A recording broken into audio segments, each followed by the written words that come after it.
we're giving tax cuts for small business people. That's what the positive we're doing.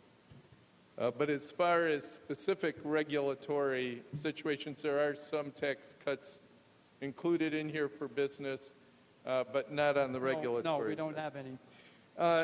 On the education side, there's a significant increase. I added up to around 9.2% here.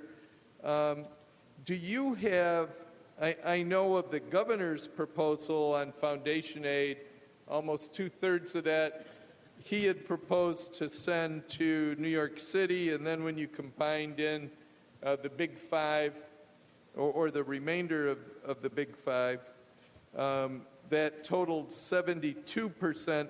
Do we have under your proposal what those percentages might be of the total foundation aid that is going to New York City and or the Big Five? And we have no runs yet, so we haven't made any decisions there.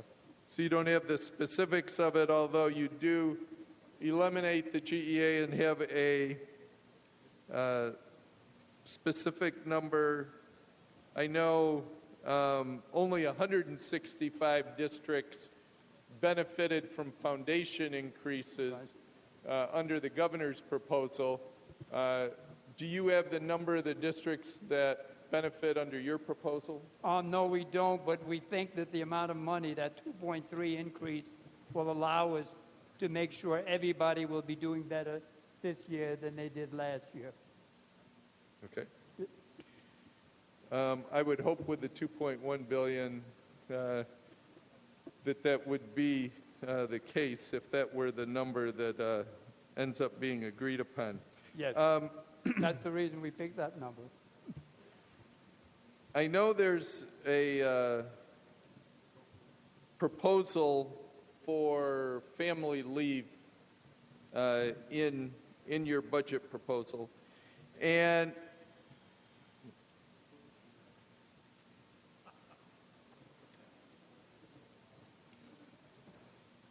I think we're going to go for the next one right now just to keep this discussion going.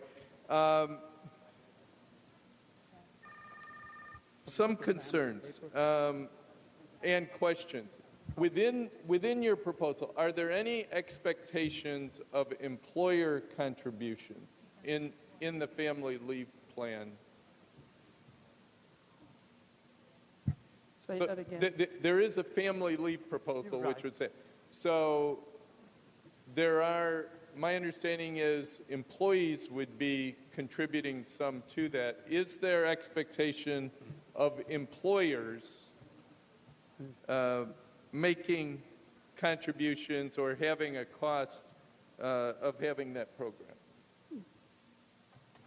I think it would be a 0.45% payroll deduction for the first year, and then authorize the Department of Financial Services with Family Care Advisory Council to determine the payroll deduction thereafter for the cost to pay family leave. Okay, so the 0.045 would be an employer contribution or employee contribution? This is the employee. Okay. So my question was, is there an anticipated employer cost or contribution in your... No. If there's a shortfall, I know, I'm not sure how it will be determined what the cost would be, but if there's a shortfall, more people using the plan than what the resources are in it, who makes up the shortfall? That's an interesting question. That's why I asked it. Well, the financial services people are the ones who are going to set up all of the rules, and if they've seen that there's a problem, they'll have to correct it. But it'll be their responsibility to do that. So whether it is higher employee contributions or state payment, but there would be no requirement for employers? No, not at this time. Not at this time. That's my fear as we go forward. The 12-week coverage, is that at one time? Is that per year? Is that per lifetime? What is the 12-week? It says for a year, for the year. For the year. So someone might have it for having a child, or someone might have it to care for a parent, but if it would be limited to 12 weeks for any 1 year, but it could be multiple Yes. years. In the proposal, do you know, are there any checks and balances for someone taking it to know that it's being taken for the appropriate purposes? When you say taking. Taking the paid family leave. Yeah, So someone to using it, qualify, yeah. is there a checking system to make sure that the individual is taking it for the purpose that they're saying? You have to give documentation. You can't just say someone's sick, I'm out. And they have to have other checks that they would do to make sure that they're covered. I mean, that they're not playing games. Thank you. And it is interesting, in today's economy, a number of people work a full-time job, and you might pay a certain amount per week out of that to be covered. I did read that it said part-time employees are also covered, and some people who haven't been able to get a full-time job might string together 2 or 3 part-time jobs working at different places. Are they going to have to pay at each of those places Yes, that they would. they're working? Yes, because they would be paying, if they were full-time working for a whole year, they would be doing it. If they Right. changed it, because the money would be going in. My concern, though, is if it's, $5 a week that you're paying, I may pay $5 at my full-time job, but if you've got 3 part-time jobs, you might have to pay $5 at each one. No, And so you're going to pay. jobs simultaneously is what you're talking Yeah, about? like you got Oh. three part-time jobs. I'm just concerned that I'm sorry. someone might be. That's an interesting, no, when you said 3, I was seeing they lost one, they went to the Oh, next. no. Yeah, at the same time. Well, we Jamaicans understand that 3-job thing. We'll figure it out. Is that what you're saying? No, the people who know what I said understand. Oh, all right.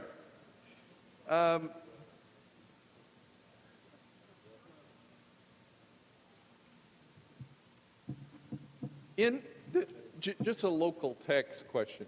There's some authority being given to towns and villages. Now, this flips it back. There's some authority given to towns and villages to impose a 3% hotel motel tax if they decide on their own. For Yes. cities and counties, we can, under this, they would still have to come here and request it, but the towns and the villages would not. That is correct. Is there a reason you didn't just include the cities and the counties? And Well, there are too many cities, there are too many localities, small localities. There'd be a line around the block. Sounds good. I guess. And in the energy area, I know our counterparts on the other side of the this building put in some resources to aid nuclear power facilities in the state, and the committee or the communities that host them. I didn't find any similar proposal here. Is there anything being done in this budget that you're proposing that would aid those communities that host them, or ones where there might be closures? I think I would say that, as you know, the program works. In other words, anything in this paper or their paper goes to the table. So I gather that that'll be one of the table discussions that we're going to have on what's going on there, and they'll draw out what they think A equals to B, and we'll negotiate. From some of those who host those types of facilities, I hope that is one of the important negotiating things at the table this year. Oh, may I add one other thing? Sure. We put in? There's $50 million we put in to help localities with coal plants. That's our piece. Okay.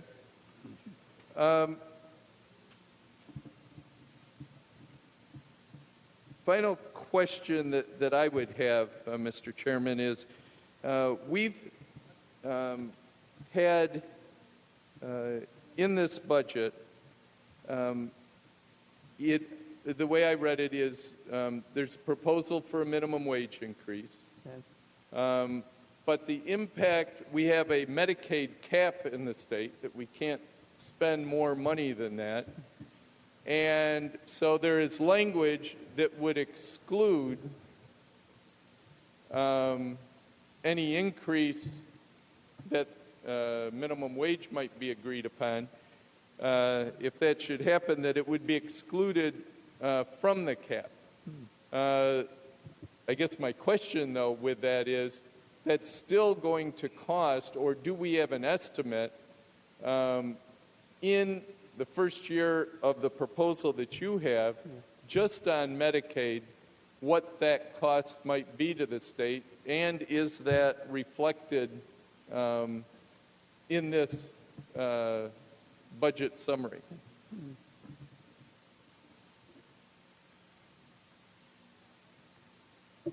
The Assembly estimates $175 million in the state funding is necessary to support any labor costs related to the first year of the minimum wage increase for programs or services that are funded by the state, including home care workers, OPWDD direct care workers, nursing home workers, housing workers, and social service agency workers. That would where the money would come from. I have trouble because they just cut the 2-year into half, and nothing does half and half.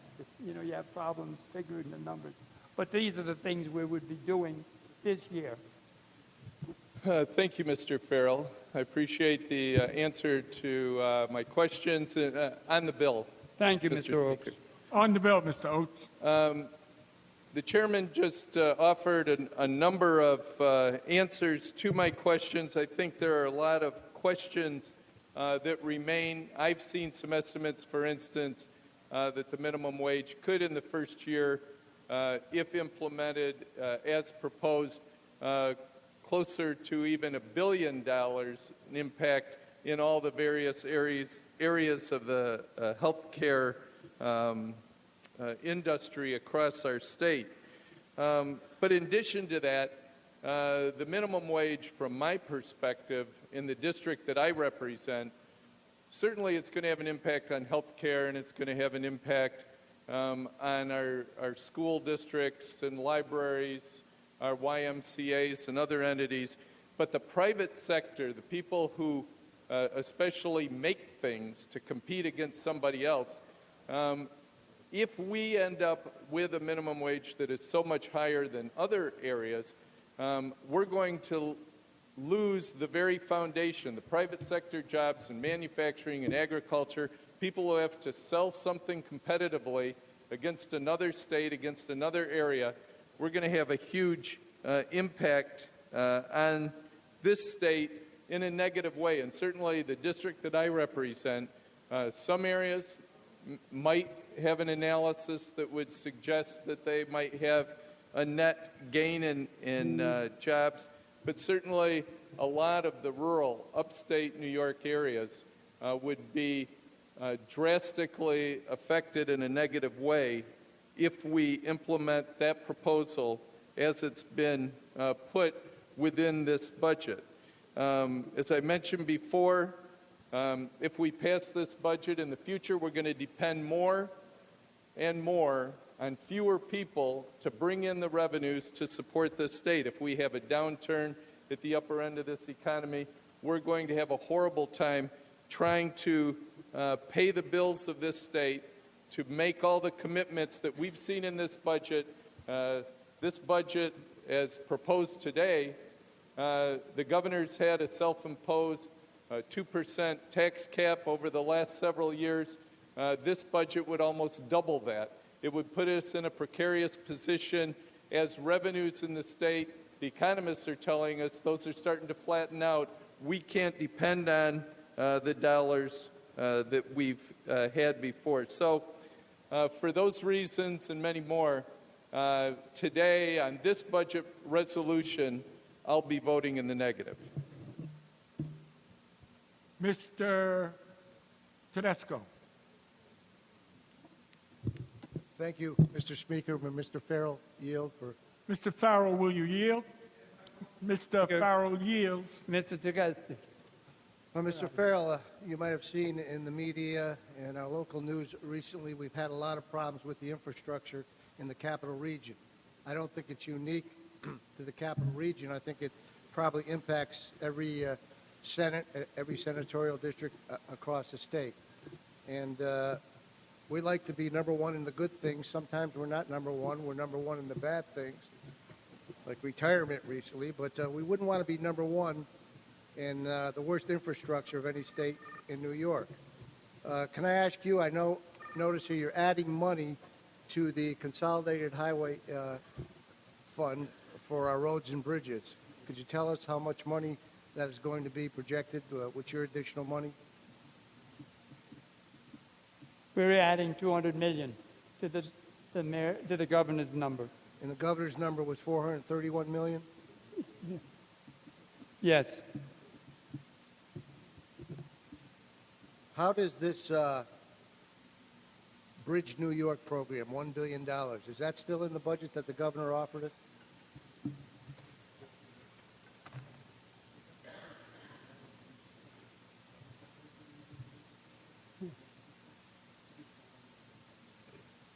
Okay. Yeah, we had bridge money in there, but we took out, the governor had set it up so you'd have to put up your paper and you'd have to be chosen, 10 people to put in and 3 are going to get it. It's kind So of we said, no, we don't want that. kind of a Hunger Games thing. Yeah, so Yeah. we're going to get rid of, the hunting kit. So we got rid of the whole program, or?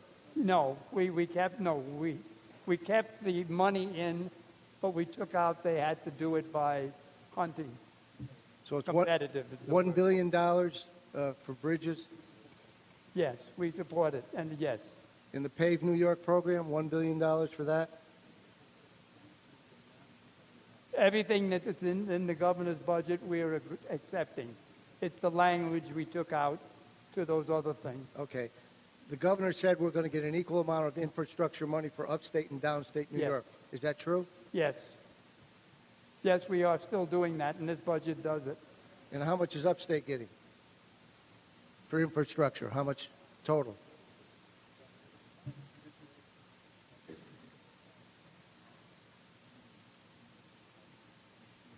We have not seen his full proposal yet, but what we see is good, but he has not given us the out years and how he's going to accomplish it. But we are trying to make sure, because we realize that there are different ways of spending money and getting money, and what happens is the numbers don't look equal, but when you put them together and read everything, you find it is. So there's a discussion of whether downstate is getting everything and upstate is getting nothing. But downstate gets a lot because the cities put a lot of taxes on us and we pay for it. So when you see what we do and it has state money with it, it also has a lot of city money to it. Whereas upstate, you don't tend to do that. So we have to put more money upstate to keep them equal. Okay. We've talked to, myself and some of my colleagues, a lot of our supervisors, mayors, local elected officials, and our highway superintendents as it relates to roads and bridges and the CHIPS money.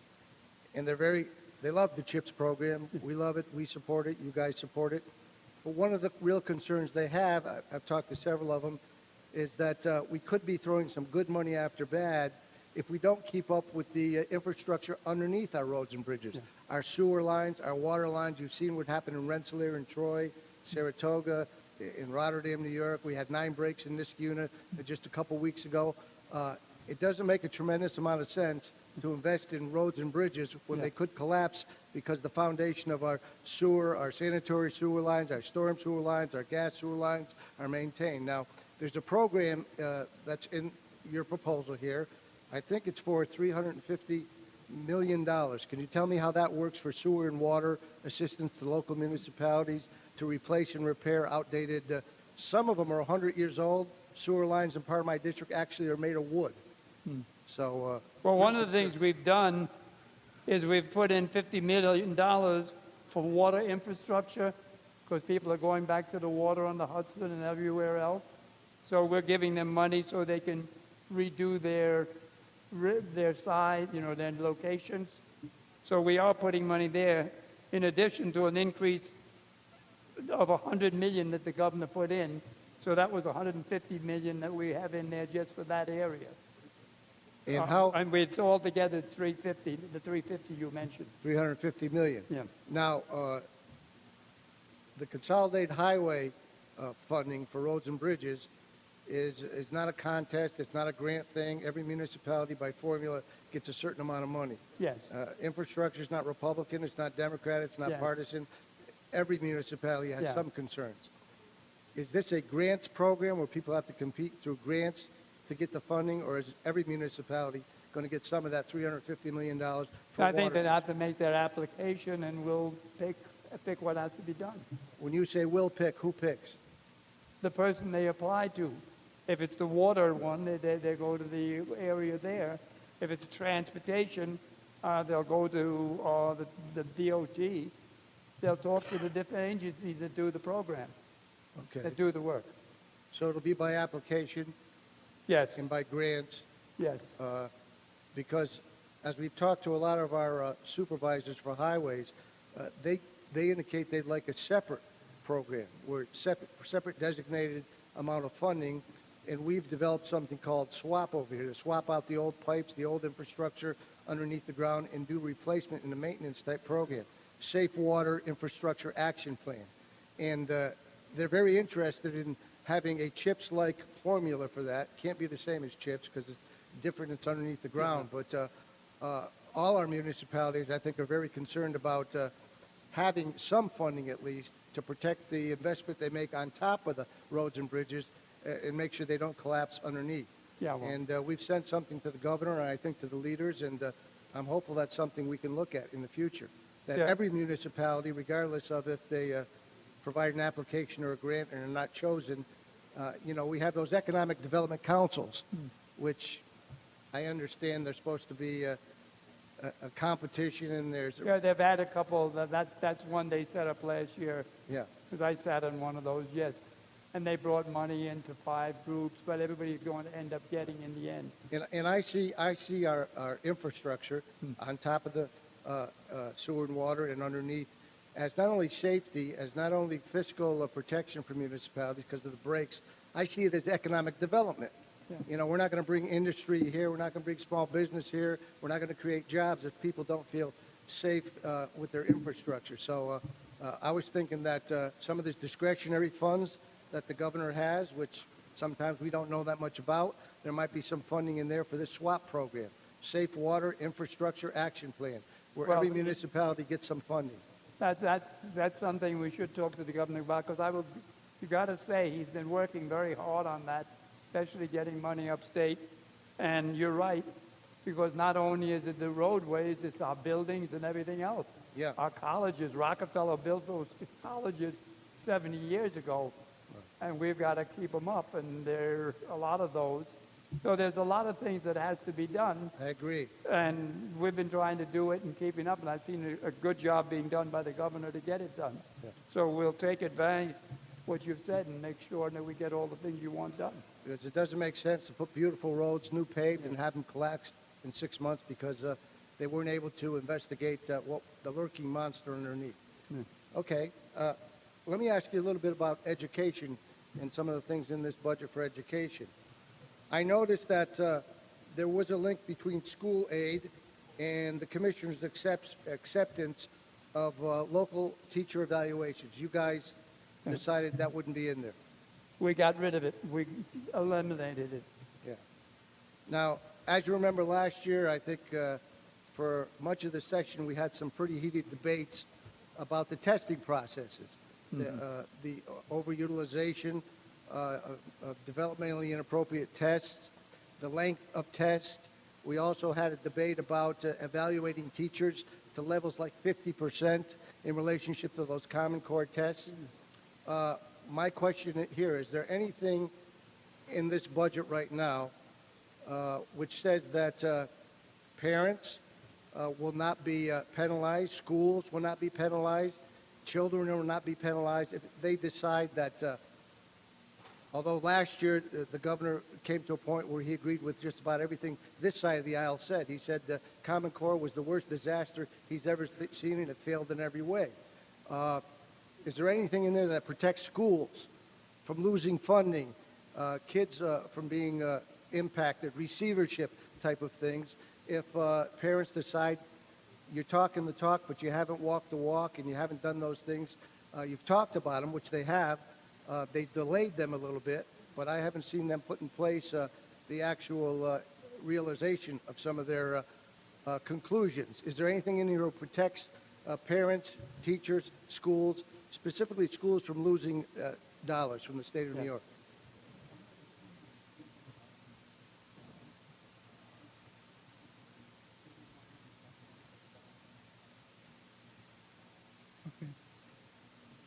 Okay. 8 million?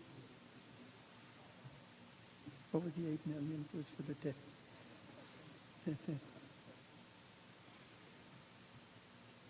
Oh, well, number one, the testing, we put $8 million in there to do it, to allow them to do it when they figure out what they're going to do. But the other things you talked about are federal, and they're the ones that are responsible for that, and to them, so that we're not part of. And our budget is not part of it. Well, we do get federal money, but we also provide state funding through our formulas to the schools. Yeah, we know, give money to them, but you said other things which were really more federal requirements. Well, let me restate this. Last year we had several discussions, and we know that superintendents and schools, and the governor was talking about it. Our commissioner back then was saying that, well, if we don't get 95% utilization and activity in these tests, there may be a penalty that schools would lose state funding. Is there anything in here who protects from them losing state funding if parents decide, you know, it was 200,000 parents who opted out their kids last year. Right. If that goes up to 300,000 or 400,000, and I suspect it will unless you tell them that they have an opportunity to tell their kids not to take the test if they're not satisfied with those recommendations and they're not implemented. For which program? The money is federal money, and it's the federal requirements that handle what you're asking, not us. Don't we allocate the federal money? Yes, we pass it through, but they have to follow we have to do what the federals ask us to do. That's just a pass-through. So there's potential the federal government could penalize school districts then? Yeah, they're the ones that make the decisions on those things. They're the bad boys. Yes. Let me ask you this. Last year we put out the proposal, and it actually would allow for 50% evaluation of teachers based on how well their students did on the Common Core test. It became the holy grail.